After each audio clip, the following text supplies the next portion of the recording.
네, 영화 잘 봤습니다. 그 마지막에 전도연 배우와 전혜진 배우가 그 절 마당에서 인지를 교환하고 이제 합의를 한 다음에 각자 갈 길을 떠나가잖아요. 그때 보면은 이제 그 절 계단에 주지 스님이 앉아서 그걸 계속 지켜보시다가 갈 길을 가니까 본인도 박수 한번 딱 치고 이제 다시 들어가시는데 그런 존재가 있었어야 하는 이유가 궁금합니다. 그냥 시나리오 쓰면서 그 자연스럽게 있었으면 좋겠다는 생각을 했어요. 근데 이 그레이스가 약속을 안 지켰을 수도 있고 뭐 킬러를 갖다가 산 어디에다 배치를 했을 수도 있고 여러 가지 고민들을 많이 했었는데 이 절에 그 주지스님이 나와서 심판 같은 역할을 한다고 생각했어요. 예, 중재자 또는 거기에 목격자. 그러나 이제 심정적으로 굉장히 많이 하수영 편이고 그리고 하수영이 사람을 쏘거나 이르지 않고 간 것에 대하고 그다음에 그런 어떤 승리에 대해서 누군가는 박수를 좀 쳐줬으면 좋겠다는 생각을 했어요. 그러니까 하수연의 인물이 돈 아파트 때문에 그 저주 같은 총을 받잖아요. 그 뭔가 좀 삐뚤어진 그 선배가 너 이 총 사용하지 않고선 절대 너 돈 못 차릴 거야. 이런 어떤 느낌으로 그 총 그걸 결국은 절대 안 쓰고 쏘긴 쓰지만은 사람을 죽이는 데 쓰지 않고 마지막까지 안 쓴 것. 그러니까 사람 살생을 안 하고 이런 어떤 것. 그 다음에 하수영이 맨 마지막에 뱉어낸 말. 그게 어떻게 보면 협박이기도 하지만은 그래 나도 네가 어떻게 해서 여기까지 이런 끔찍스러운 자리까지 왔는지 알아. 그래 너도 끔찍한 삶을 살았을 거야. 그래 알겠어. 하면서 하는 어떤 말들.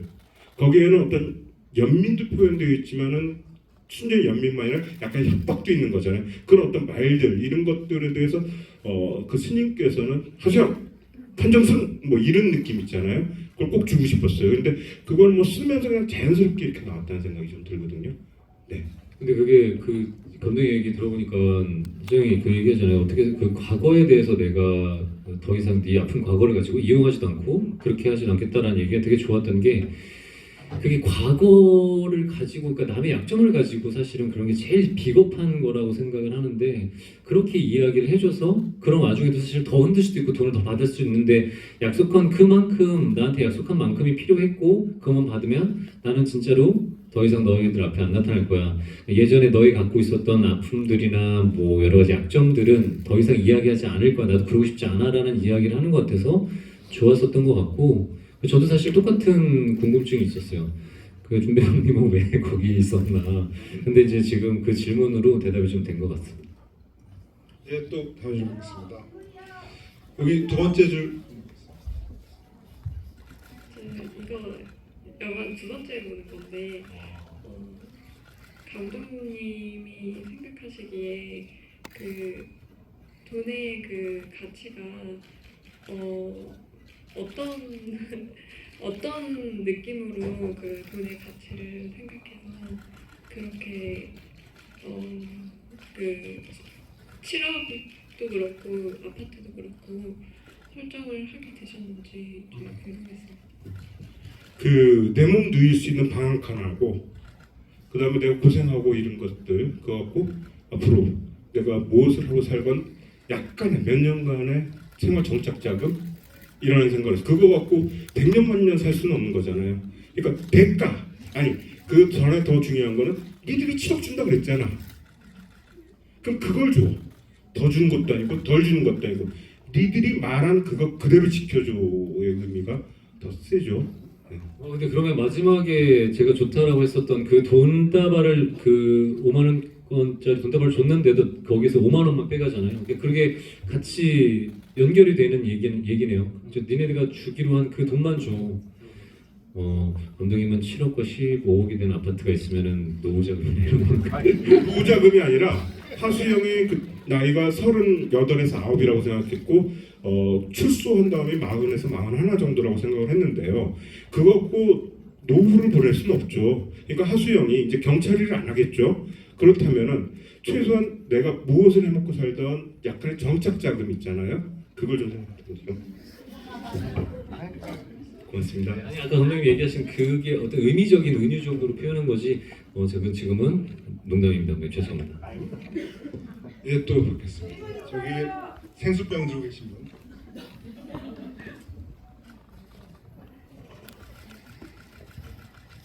네, 우선 노래하는 너무 좋아하는 팬으로서 리볼버도 너무 재밌게 봤습니다. 아까 말씀하실 때 임석윤이랑 민기현의 관계에 대해서 얘기가 나와서 궁금했던 건데 임석영에 대한 민기현의 감정이 그냥 후배에 대한 소유욕인지 아니면 약간 어떤 성애적인 감정인 건지. 왜냐하면 그 장면에서 그 전도연 배우님과 정재영 배우님이 이정재 배우님을 사이에 두고 약간 서로 약간 치정 같은 그런 그 텐션도 있다고 생각해서 그들의 서사가 어땠는지 궁금했습니다. 이 검도부 출신 사수와 부사수 관계라고 생각을 했어요. 그러니까 검도부에서 주장과 부원의 관계와 형사 일을 하면서 사수와 부사수의 관계. 그러니까 거의 직업적으로 굉장히 끈끈한 파트너의 관계라고 좀 생각을 했거든요. 그러니까 자기가 갖고 있던 검도 기술 전부 다 전수했고, 자기가 아는 형사 기술 전부 다 전수했고, 그런데 이제 비리 경찰이 될 줄은 몰랐던 거죠. 자기와는 다르게.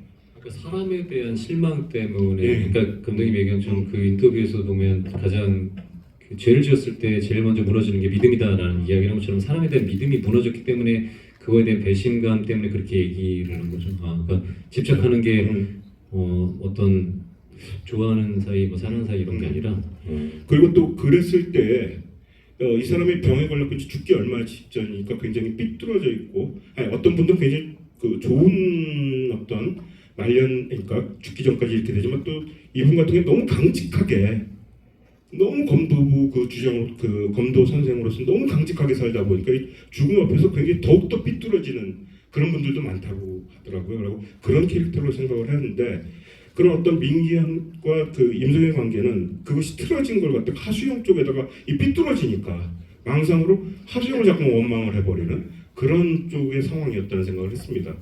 근데 이제 궁금해서 그런데 그러면 검도하신 분들은 다 그렇게 대쪽 같고 막 되게 강인하고 이런 것들의 인물들이 대부분인가요? 이렇게 조사를 많이 하다 보니까 안 그러신 분도 굉장히 많지만은 검도라는 검도하시는 분들 중에 그런 분들이 꽤 많다는 얘기를 좀 들었어요. 그러니까 잘 얘기하셔야 돼요. 왜냐면 잘못하면 검도하시는 분들은 다 그렇게 다 그렇지는 않은데 그러니까 이게 그런 분들이 꽤 일반적으로 되게 대쪽 같고 딱 지킬 것들에 대한 규칙에 대해서 죄나 어떤 양심의 가책을 느끼는 것들을 좀 안 하려고 하고 근데 모든 사람들이 검도를 안 해도 다 그래요. 특히 감독님! 죄송합니다. 아주 그거에 강박이 있다. 이건 말 잘. 근데 감독님이 그렇게 조사를 하면서에 대해서 듣고 이제 임팩트적인 느낌들을 가지고 캐릭터를 좀 확장을 시키시는 스타일이셔서 그렇게 이제 얘기를 하신 거니까 혹시 대한검도협회 여러분들은 오해 없으셨으면 바라겠습니다. 네, 또 저기 까만색 옷 예, 안녕하세요. 저기 다름이 아니라 원래 임석영이 살해당하는 장면이 원래는 배우분이 직접 촬영을 하셨고 그 부분이 원래는 편집본에 들어갔다가 영화 상영되면서 잘렸었다고 들어가지고 오늘 사실은 그 배우가 누군지 궁금해서 물어보려고 했는데 김남길 배우님께서 이미 그 부분에 관해서 질문하셔서 감독님의 의사를 알았기 때문에 별도의 질문을 드리고 싶은 거는 그 앤디 캐릭터에 대해서 질문을 드리고 싶습니다. 앤디 캐릭터가 이제 시나리오 시놉시스 상에서는 향수의 미친 개라고 나오고 있는데 실질적으로 그걸 보면 미친 개라는 거는 누구나 다 알 수 있는데 향수의 미친이라는 이 부분에 대해서는 사실 크게 보이지가 않는 부분들이 있고요. 그 부분에 대해서도 약간 캐릭터 설정을 듣고 싶고 또 그리고 마지막 부분에서 이제 엄마가 이제 그레이스가 왜 자기 인생을 다 망치려고 하냐 하는데 이제 앤디도 엄마 때문에 내 인생이 다 망가졌다라고 이제 항의를 하는 부분이 있잖아요. 그리고 버리지 마 하고 엄마가 시킨 거를 자기는 다 했다. 그래서 저는 사실 임석영을 죽인 거는 맨 처음에 신형사라고 생각을 했다가 그 부분의 대사를 듣고 알고 보면 앤디가 이 그레이스를 이 자리에 올리기 위해서 본인이 모든 다 더러운 일을 해서 그에 따라서 약을 먹고 이런 부분에 있어서 본인의 인생이 다 망가졌다고 생각을 하는데 그러한 부분에 대해서 앤디 캐릭터에 대해서 좀 설명을 듣고 싶습니다. 예, 그렇게 생각하실 수도 있다는 생각이 들어요. 그 앤디가 향수 뿌린 미친 개라고 얘기한 것은 이제 그 어떤 돈 많고 예, 허브대도 멀쩡하고 그다음에 잘생기고 그다음 옷 입은 것도 전부 다 명품만 걸치고 그렇게 뭔가 어떤 부분 젠틀하고 뭔가 댄디하고 이런 느낌이 있지만 지 이익이나 아니면은 어떤 곳에 가서는 좀 깽판도 부리고 근데 그 뒤에는 항상 어머니라는 배경이 있으니까 이렇게 마음 놓고 하는 그런데 이제 산속에 가서는 어머니가 그 돈을 안 주고 그 다음에 이 임석영이 일을 하고 있는 것이 잘못한 것 때문에 이렇게 좀 방치되어 버리니까 돈도 없고 그 자기 자력으로 뭔가 끌어온 사람들은 정말 별 볼 일 없는 사람들이고 이런 어떤 것인데 저는 그 향수 뿌린 미친 개라는 게 이런 식으로 생각을 했어요. 그러니까 검 내면의 어떤 것이 아니라 그냥 칙칙칙칙 뿌려갖고 이 안에서의 무엇. 그러니까 옛날 프랑스의 18세기, 17세기 같은 게 물도 귀하고 그러니까 이제 향수의 발달이라는 게 그런 어떤 몸에서 나는 냄새나 이런 것들을 가리기 위해서 그런 건데 저는 향수 뿌린 미친 개가 그런 생각을 좀 했어요. 앤디 자신이 갖고 있는 너무너무 허약함, 그 다음에 어머니나 이런 돈 뭐 이런 거 없고 뒷배가 없으면 아무것도 못할지도 모르는 이런 어떤 것들을 향수나 이런 것으로 갑옷으로 좀 삼고 있지 않았을까 이런 생각을 좀 했죠. 네, 뒤에 마지막 질문이 뭐였죠? 그 조여줘 드신 분이신가요? 네, 해주시죠.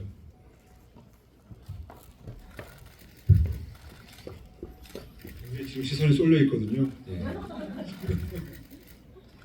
제가 지금 어제 처음 저희 이제 집에서 근처에서 한번 보고 여기 와서 지금 바로 전이랑 집에서 3번 갔거든요. 근데 이제 보다 보니까 그 3가지 정도가 궁금한 게 있는데 하나만 해주시죠. 하나만 해야 되는 감사하겠습니다. 중에서 네. 그러면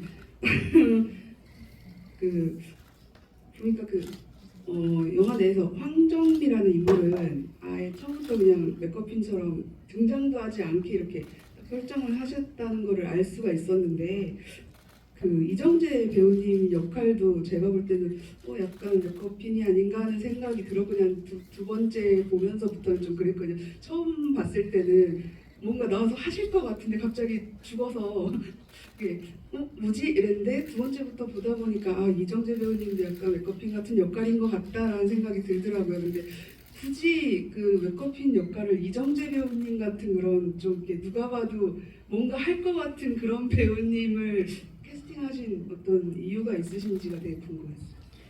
그 처음에 이정재 배우께서 해주시려고 전혀 상상도 안 했고요. 근데 이런 건 있는 것 같아요. 이 시나리오가 영화화되는 과정에서 그 이정재 배우님께서 아주 흔쾌히 시나리오도 안 보고 그런 형사역이 있어? 그런데 스케줄이나 이런 것들은 그렇게 많이 나오진 않고 그럼 내가 할게 하면서 이 영화가 만들어지는 어떤 날개가 하나 달렸었거든요. 그러니까 이 영화가 지금 만들어서 이제 관객분들하고 이렇게 만나는 거에는 이정재 배우께서 그 해주신다고요. 그러니까 참 어떤 부분에서는 너무너무나 감사하고 그런 거죠. 저는 개인적으로 그 감독님이랑 이제 감독님이 이제 말씀이 좀 없으셔서 그러는데 이 아까에도 우리가 좀 의견을 나눴었을 때 메커핀은 정재영 사실 메커핀이라고 생각을 안 해요. 왜냐하면 그 박주영 같은 경우는 그럴 수 있는데 이 정재영 역할 같은 경우 명확하게 정재영 때문에 이제 수영이 시작이 발단이 되는 이야기들 명확하게 잡아갔고 그리고 그 도현우하고의 관계성으로 인해서 이루어지는 것들이 많았기 때문에 그게 이제 단순하게 그냥 메커핀으로만 이용되는 역할은 아니지 않은데 그리고 그랬으면 사실 정재영이 이제 또 이런 걸 참여를 하고 싶다고 하셨다고 하더라도 또 오승 감독님이 제안을 하셨다고 하더라도 그냥 그렇게 단순하게 소모되는 역할을 하시거나 또 그리고 부탁을 하시진 않았을 거라고 생각을 하거든요. 개인적으로. 그리고 이 이야기를 감독님하고도 사실은 우리가 제작되기 전에 그런 이야기도 한번 나눴었고 그렇기 때문에 저는 개인적으로 또 감독님하고 그 전에 얘기했었을 때 감독님은 제작이 되면서 여러 가지 이제 상황들이 달라지고 해서 좀 그러실 수 있지만 제가 정확하게 기억되는 건 그때 당시 시나리오에 이야기했을 때도 그런 역할은 아니었던 걸로 기억하고 있어요. 그래서 저는 개인적으로 정재영 메커핀이 아니다라고 말씀을 드리고 싶습니다. 했으니까 다음에요. 네. 여기 남자분. 네, 하고 적응하고 이렇게 하면 될 것 같습니다. 네, 영화 무례한과 같이 이번 영화에서도 전도연 배우님이 맡은 캐릭터가 이용당하고 배신을 당하는데 두 인물이 상황을 대응하는 모습에서 차이가 있었다고 생각합니다. 김남길 배우님과 오승욱 배우님이 생각하시기에 무례한의 행영과 리볼버의 수영의 차이점이 무엇이라고 생각하시는지 궁금합니다. 무례한의 정재곤하고 그 해경의 차이라고 질문하셨나요? 하수영하고 근데 저는 무례한 이야기 자체가 무례한의 좀 톤앤매너가 비슷하긴 하지만 정재곤은 좀 비겁하다라고 생각을 했어요. 그리고 간단하게 얘기하면 하수영 같은 경우는 이게 뭐 자신이 받아야 될 빚이다 아니면 어떤 죄를 지었다라는 양심에 조금 가책을 느낄 만한 일들을 해놓고 거기에 대한 조건들을 갖고 받아야 될 것들을 못 받았기 때문에 그냥 그거를 받으려고 하는 것뿐이야. 그냥 이게 어떤 능동적이냐 수동적이냐에 대한 인물의 차이? 그 차이가 있을 것 같고요. 그리고 그래도 그 명확한 건 비겁하냐 아니면 조금 앞으로 진취적으로 내 것을 찾으려고 나아가는 진취적인 것이냐라는 거가 있는 것 같아요. 그리고 정재곤 같은 경우는 사실은 사랑에 대한 이야기 내가 여태까지 사실 정재곤도 예전에도 계속 그렇게 김혜경한테 했던 것처럼 그렇게 몇 번을 했었을 거라고 생각을 했거든요. 그래서 그 안에 몸에 있는 상처들은 그러면서 있었던 상처들이기 때문에 요번에도 또 그렇게 혼자 이루고 나서 돌아가서 그러잖아요. 나는 죄를 진 게 없어. 난 잘못한 게 없어. 사실 그것도 죄이지만 잘못한 게 없고 나는 그냥 내 할 일을 했을 뿐이고 너는 범죄자 애인일 뿐이야 라는 이야기를 하면서 자신의 행동을 합리화를 하거든요. 그래고서 나중에 새해 복 많이 받으라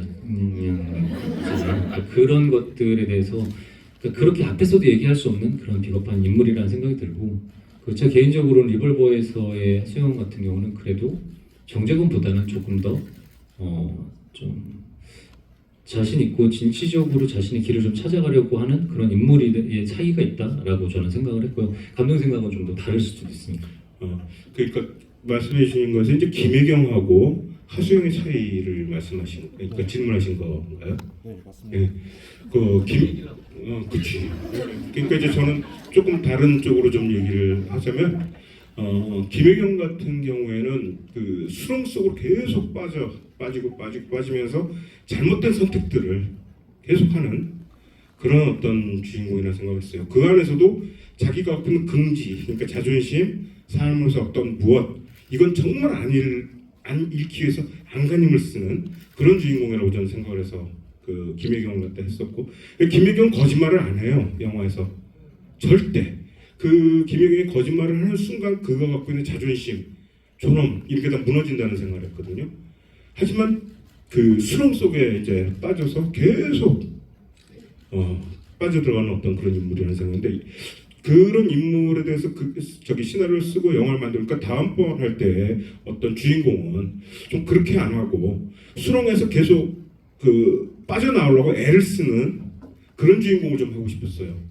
그래갖고 그 집념, 그러니까 돈을 찾고 이런 어떤 거다 그거보다 나아져 내가 초면인간이 안 되는 거에 대한 집념을 이에 꽉 물고서 앞으로 꽉 가는 그런 어떤 주인공을 그리고 싶었어요. 그래갖고 하여튼 수렁에서 확 빠져나오는 사람, 맨 마지막 장면은 온몸이 신음투성이고 막 그냥 너무너무 힘들고 그러지만은 수렁에서 빠져나온 사람들은 그런 라스트를 이 영화에서 좀 하고 싶었습니다. 굉장히 그건 좀 차이점이 있다고 생각했습니다. 네, 이제 마지막 질문 받을 것 같은데 아까 저쪽에서 말씀하셨던 분 질문 받겠습니다. 네, 편의점 기회 주셔서 감사합니다. 저 대사 중에 정마담이 그 신영사님한테 하는 대사 중에 예리하시네라는 대사가 있는데 이 대사는 많은 분들이 아실 거라고 생각하지만 무례한에서 그 마카오 단란주점에서 이영준으로 위장한 정재곤이 이제 들켰을 때 김혜경한테 예리하시네라고 허벅지를 두드리면서 얘기를 하는 부분이 나오는데 이게 이스터에그를 고려하신 건지 궁금합니다. 그것까지는 아닌데요. 쓰면서 그 생각을 했어요. 이거 정재곤이 했던 대사네. 근데 되게 잘 어울리잖아. 그리고 썼어요. 알고 하셨다는 건 되게 흥미로운 지점이긴 하네요. 감독이 무조건 이제 뭐하다 걸리면 예리하시네 이럴 것 같아요. 오늘 굉장히 전 정말 즐거운 시간이었고요. 끝났나요? 몇 시죠? 뭐 혹시 또 이렇게 계속 진행되다 보니까 더 하실 말씀 혹시 있으실까요? 할 얘기는 많지만 오늘 또 뒤에 상영 시간도 있고 오늘은 여기까지 해야 될 것 같습니다. 그럼 뭐 이어서 김남규 배우분 그리고 우승 감독님까지 마지막 인사 말씀 들어보겠습니다. 네, 그 리볼버 영화의 또 다양성을 찾아주시고 그런 작품이 또 만들어졌는데 너무 선택을 해주시고 보러 와주셔서 너무 감사드리고요. 또 이런 영화도 있어야 되고 이런 영화들이 사실은 계속 만들어져야 계속 발전이 있다고 생각을 해요. 이게 뭐 저희 영화나 또 방송 일을 하고 연기를 하는 사람들뿐만이 아니라 일반적으로 모든 일들이 다 그렇다고 생각을 하거든요. 근데 이렇게 또 개봉을 할 수 있고 여러분들이 이렇게 찾아와 주셔서 가주셔서 너무 감사드리고요. 여기 계셔서 그냥 예의상 드리는 말씀이 아니라 이 리볼버를 보러 와주신 분들은 정말로 영화를 사랑해 주시고 또 저를 사랑해 주시고 오승 감독님을 사랑해 주시고 한국 영화를 사랑해 주시는 정말 버팀목이 돼 주시는 그런 분들이라 여러분들을 위해서라도 편집장님도 그렇고 오 감독님도 그렇고 저도 그렇고 이 일을 하는 우리 모두가 최선을 다해서 소홀함이 있으면 안 되겠다는 생각을 오늘 여러분들 관객을 꽉 채워주신 관객 여러분들을 보고 또 그 생각을 했습니다. 여기까지 와주셔서 너무 감사드리고요. 저도 또 11월 달에 열애사제로 찾아뵙도록 하겠습니다.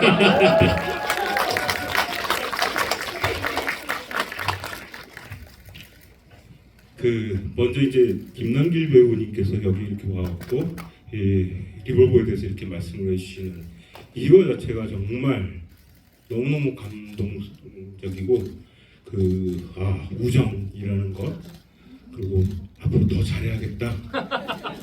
조금 더 빨리 남길 배우께서 이제 마음에 드실 만한 시나리오를 갖다 붙여야 되는구나라는 어떤 생각도 좀 있고요. 이런 어떤 우정이 너무너무 감사하게 생각되는데 또 한편으로 여러분들이 아까 2번, 3번 보시고 막 이렇고 또 오늘 이 자리에 와주시고 여기에 제가 보기에는 처음 보는 분도 계시고 또 2번 보시는 분도 계시고 그런데 이 선택에 너무너무나 감사하고 그 다음에 이걸 이제 약간 제가 조금 과다하게 해서 이것도 우정이다라는 생각을 듣고 우리가 이렇게 우정을 맺게 됐구나 라는 생각을 하고 아까 무례한 보신 분의 또 그 우정이 여기까지 또 오고 그랬고 너무너무 감사하게 생각합니다.